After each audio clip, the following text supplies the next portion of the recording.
So what's your make of the rise of Dominican boxing? I know I sent you some tapes of Rohan Polanco. Oh, yeah. Tremendous. You got guys like Carlos Adames, Alberto Puello who are champions. Edwin de los Santos, who fought for a title. Yeah. Hector Luis Garcia was a former world champion. Yeah, very tough. What's your thought on the rise of Dominican boxing? What's funny is that we had discussed this, is that there had always been like a little like a Dominican would sneak in here for a championship fight, from the late 80s on, kind of like I was talking about Luis Santana. Yeah. And I was talking about Wilson Rodriguez. There was always a Dominican. Julio Cesar Green. Yeah. Cesar Green, remember him? So there was always a contender Dominican, but now they have escalated. They have leveled up. Right now, there's Dominicans fighting world championships and they're becoming champion. They're defending the champion.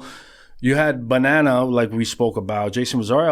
I was big on him until we found out the guy can't take a body shot. Yeah, unfortunately, there's a lot tough to that. kid. But as you told me, the ballooning up in weight is just.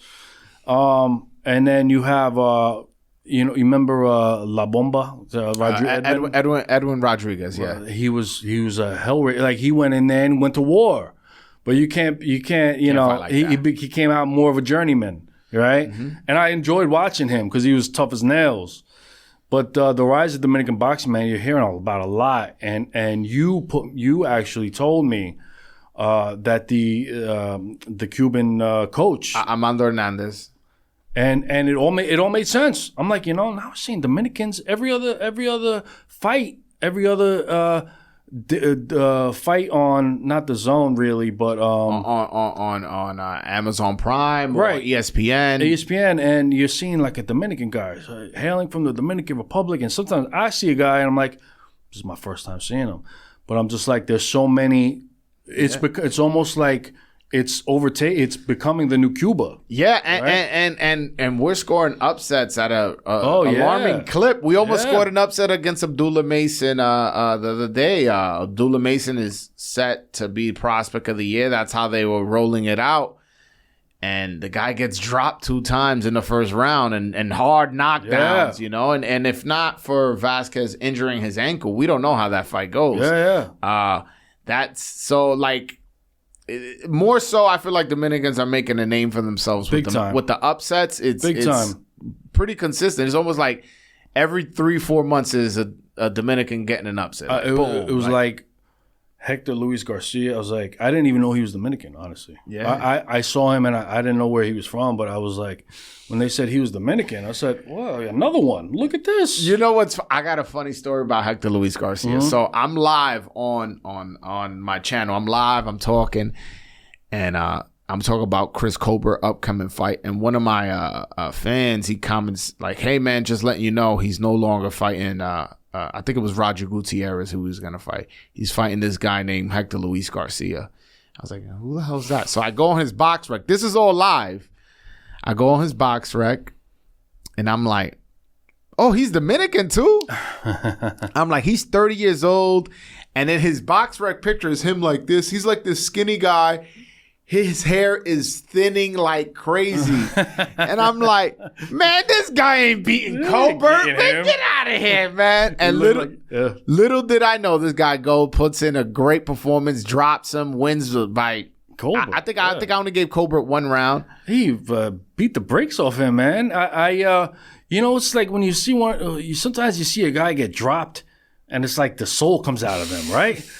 And it was like after he dropped him, I forget what round it was, but after that I was like, yo, he's gonna lose. Yeah, it was I think it was like the 7th round or something. Like that. I was like, after that, I was like, he's about to be finished. Yeah, I don't get why Colbert was trying to like brawl with him, was trying to like fight, bro. Like bravado. I'm like, you're not a puncher, and this guy obviously seems like he's hurting you more than you're hurting him. Why don't you get on, move? But he just kept wanting to fight, and he was never going to win that fight. He played his game. He was never going to win that fight that way. It was just like Duran Leonard won. It was like he fell into Duran's game of brawling and he lost. Yeah. And then a lot of boxers still do that. It's all about bravado. It's like, all right, I want to show him that I got boxing skills, but I could go toe to toe. And then they always go back to the corner and they're like, "What are you doing?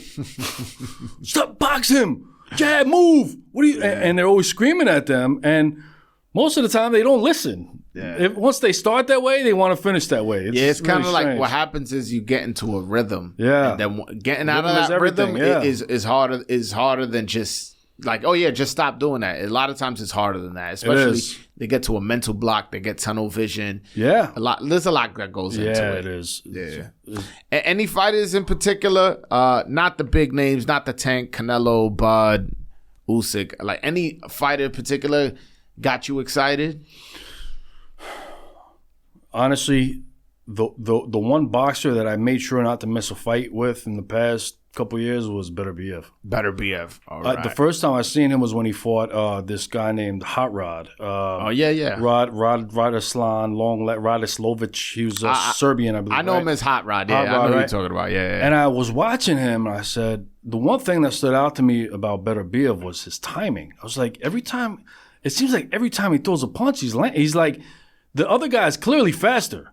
But Better BF has this timing to him, which is timing beats speed, right? As they say in boxing. Mm-hmm. I was like, he's like almost everything he's throwing, and then he's already following up with a left before the right even finished. And the way he just kept coming forward and just, it seemed like he couldn't be hurt. I was like, this guy's a machine. Yeah, no, he's really good. And I really became enthralled by his performances. And I really, but the problem is he's getting up there in age. He's almost 40 now. So that's the unfortunate thing. I wish he would have turned pro when he was 20-something. You know, we get a few more years of him. But Better BF is there. Like I already said, Canelo, it just amazes me with his strength, you know, at his size. Who else recently? But honestly, Rohan Polanco. Yeah. After you sent me some clips and I watched him, I said, he's got one of those razor jabs. He's got one of those shotgun jabs that you don't see as much anymore,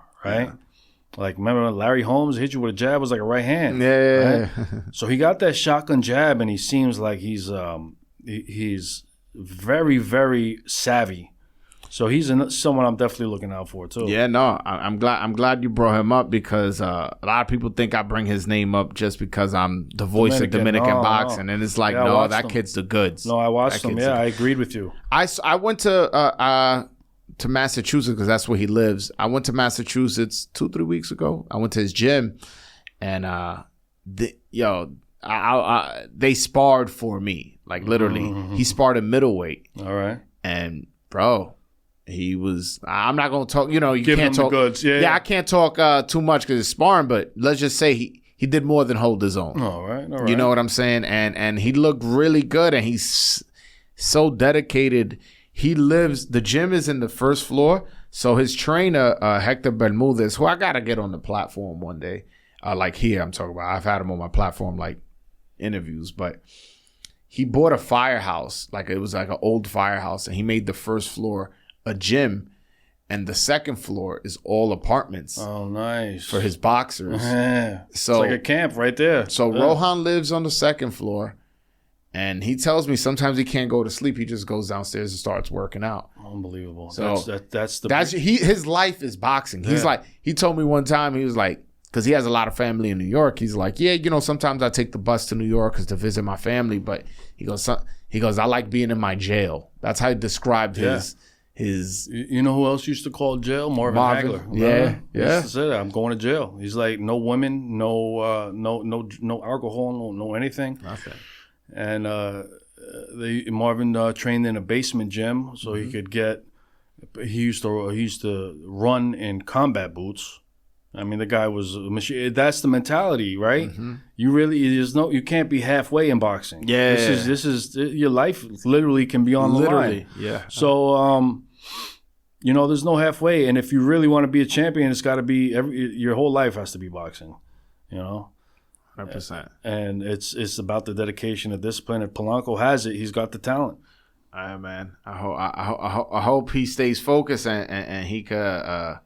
Do some great things because me and him got a good relationship. So I'll be documenting all that if he turns out what I think he's going to be.